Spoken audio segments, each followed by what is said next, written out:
Humor and glamour in leadership. Thin line difference, tightrope walk, kiss versus kill. This is how humor and glamour can be a skillful yet tricky component in your leadership toolkit. Women as leaders are less to be seen.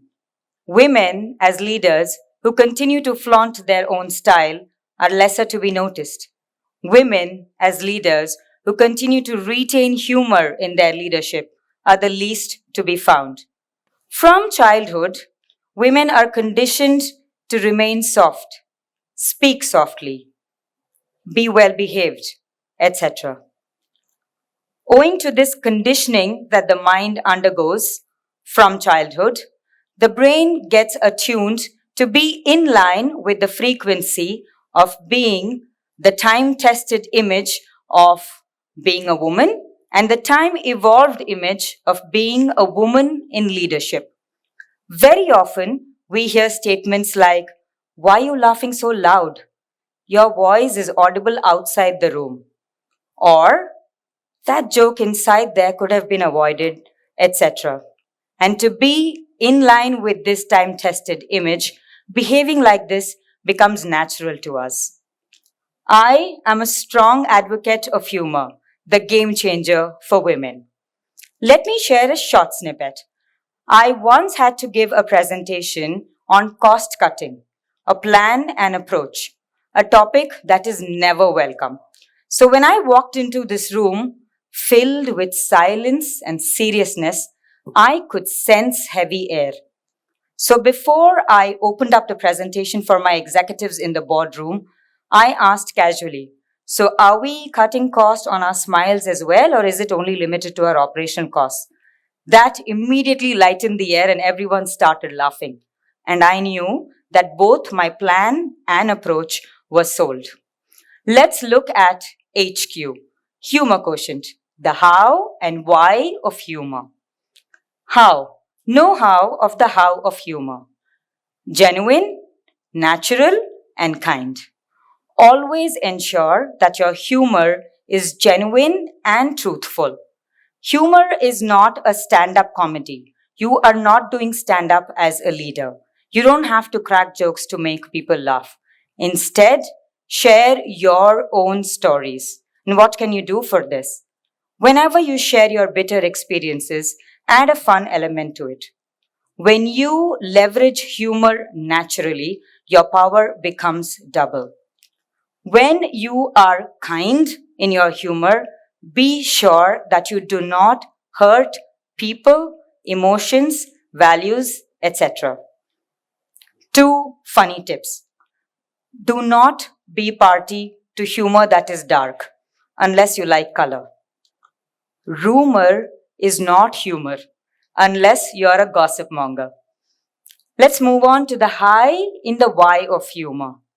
Communicative, effective, and supportive. Humor is like sweet medicine. Bitter messages can be sugar coated. Strong messages can be communicated effectively and assertively when you add a fun element to it. Rapport building is a sure shot when humor is your ally. It will help you win the trust of your colleagues and the support of your subordinates.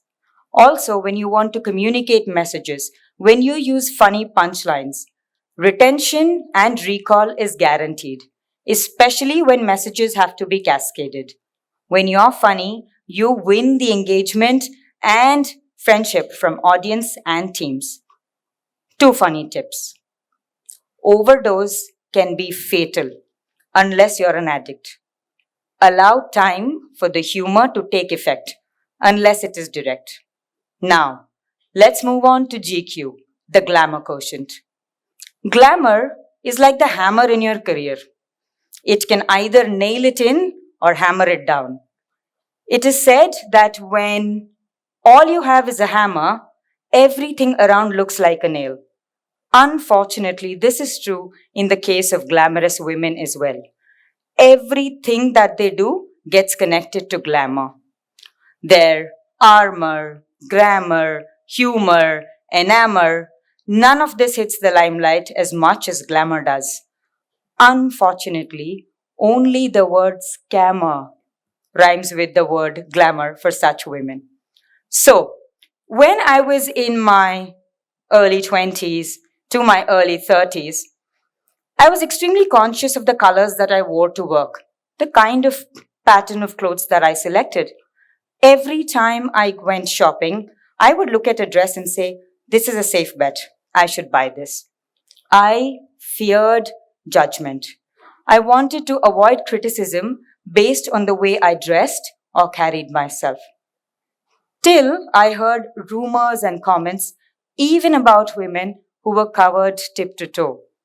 I heard comments about me, although I was clearly playing it safe.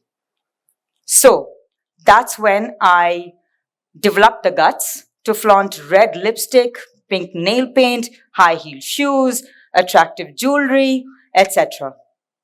And I realized that it is not about what you wear, but how you behave in what you wear.